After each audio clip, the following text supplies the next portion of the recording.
8 indications that you are hiding your feelings. Many people experience pressure to suppress their feelings and maintain their composure. And one of them may be you. You may be suppressing your emotions for a number of reasons. You may feel compelled by society's strict structures to project a particular image of yourself, or you may realize that you are the bond that holds your friends and family together. Alternatively, perhaps you've been harmed by vulnerability in the past. Whatever the cause, suppressing your emotions, whether on purpose or not, can damage your relationships and eventually have negative effects on your mental and physical health. These are 8 clear indicators that you're suppressing your feelings.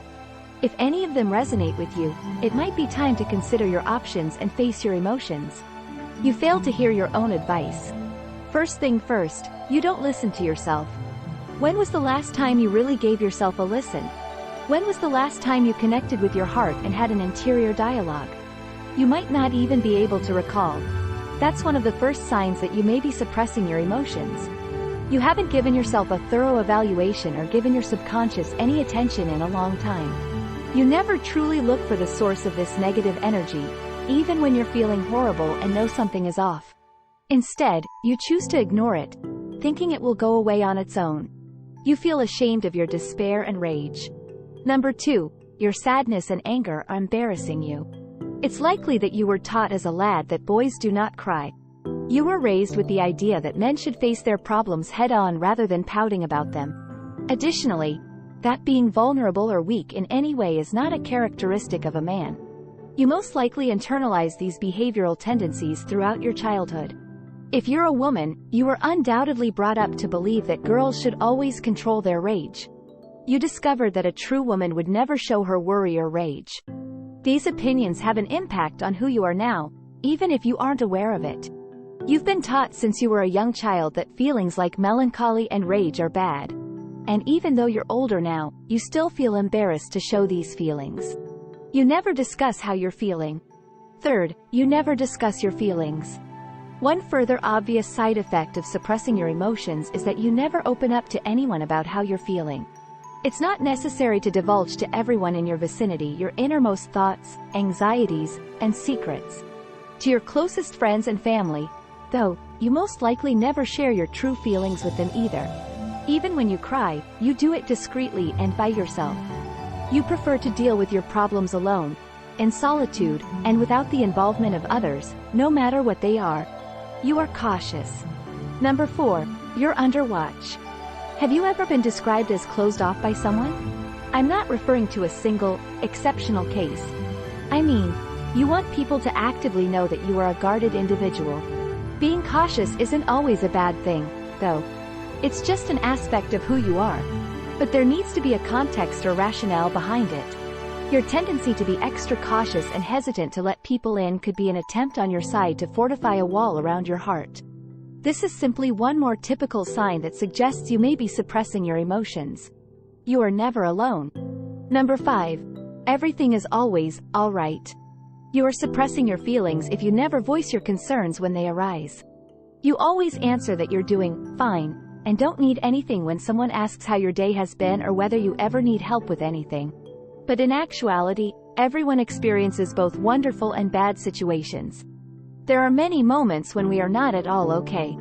Nevertheless, your default is to close the discussion by persuading the other person that everything is all right, instead of showing any signs of weakness. They say you're passive-aggressive. Number 6. Someone has charged you with being passive-aggressive. Has someone ever accused you of acting in a passive-aggressive manner? If so, your emotional repression may be the cause. It stems from your incapacity to confront issues head-on since you find it difficult to communicate your current troubles to others. However, your feelings never actually go away on their own. Instead, even when you act as though nothing is wrong, they start to simmer inside of you. When someone does something that annoys you, you could unintentionally injure them by ignoring them or treating them silently as a result of this. You bear resentment. 7th, you bear resentments. Grudges are a popular way to suppress your emotions and keep them inside for a long time. This occurs because you never give yourself enough time to analyze your feelings after someone upsets you. You think that the best course of action is to ignore your anger and disappointment since time will heal them all. But in the long run, This approach is faulty because all you'll accomplish is experience emotional accumulation, which leads to bitterness. You never truly forgive those people because you never address problems in your relationships in the first place. Even if you don't recognize this resentment right away, you just wind up harming yourself as you grow more and more enmeshed in your emotions. You become upset about little things. Number 8. You get excited about trivial things. Another sign that you may be holding your emotions inside is if you find yourself losing your temper easily over small irritations. Contemplate it. Most of the arguments you've had in the past with friends or family have probably never involved issues that were really significant. Rather, your bottled-up feelings blow out over the little things. People naturally assume that you are exaggerating or making a big deal out of nothing. You may even be surprised by this, as you were most likely always thought of as someone who doesn't tend to overreact, much less blow things out of proportion. However, the majority of people could be unaware of the underlying reason for your outbursts. Unless they can somehow read your mind anytime you're disturbed, or unless you really speak up, they probably won't know either. Everybody experiences trying to face feelings and become vulnerable in different ways. Speaking with friends and family, seeking professional advice, or even attempting some mindfulness exercises are all excellent places to start. Whatever you do, just begin to have greater faith in yourself. Give yourself permission to think that it's okay to feel sensitive and emotional from time to time. It's only a characteristic of human nature, after all. Please like and share this video with your friends if you think it's helpful, so we may continue to make more of them.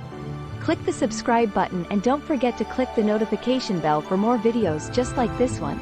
Don't forget to watch our other videos as well. Thank you for viewing.